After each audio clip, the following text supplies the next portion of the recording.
The last live stream, Lena Voss was 22, pretty in the way that made strangers trust her on camera, and broke enough to do anything for rent.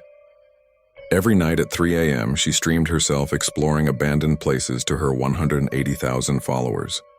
They loved the way her flashlight trembled, the way she whispered like the dark might hear her. Tonight's location was Blackwood Asylum, shuttered since 1978 after a fire killed 31 patients. The chat exploded with donations the moment she pushed open the rusted gate.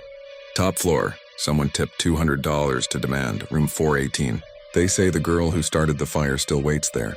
Lena laughed it off for the camera, but her stomach nodded. She needed the money.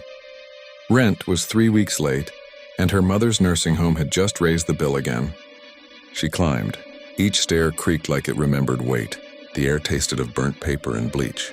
On the 4th floor, the hallway stretched endlessly, doors hanging open like screaming mouths. Her phone battery blinked 9%. The livestream chat scrolled prayers and skull emojis. Room 418 was at the very end. The door was closed. Lena's flashlight caught the number painted in flaking red. Beneath it, someone had scratched new words with a fingernail or a tooth. She's still streaming. She hesitated. The chat begged her to go in. Another $500 tip popped up from an account named only Patient Zero. Lena pushed the door.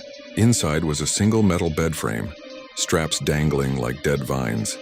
On the wall, someone had drawn hundreds of tiny eyes with charcoal. All of them stared at a corner where an old camcorder sat on a tripod, red light blinking.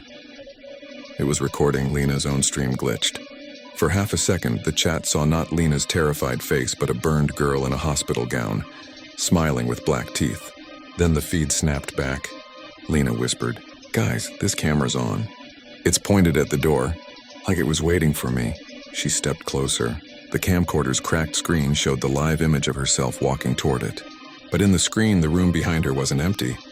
The burned girl stood directly at her back, head tilted, arms outstretched. Lena spun around. Nothing. Her breath came in glass shards.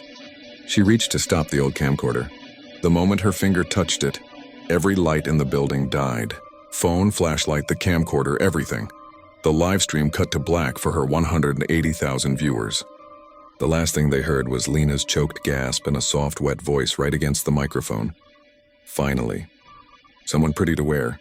Then silence. Search parties found the asylum empty the next morning. Lena's phone lay on the floor of room 418, still trying to reconnect to a dead stream. On the old camcorder's tape, somehow still powered, was 20 minutes of footage. It shows Lena entering the room. It shows her turning around, confused.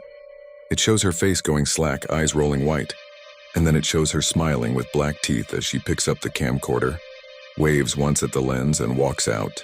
The timestamp ends at 3:17 a.m. At 3:18 a.m., a new live stream went live on Lena's channel. Same account, same ring light freckles, same nervous laugh. But the background behind her is room 418, and the metal bed straps sway gently, though there is no wind. The new Lena leans toward the camera and whispers, "Hi guys, tonight we're going somewhere even better. Bring your friends."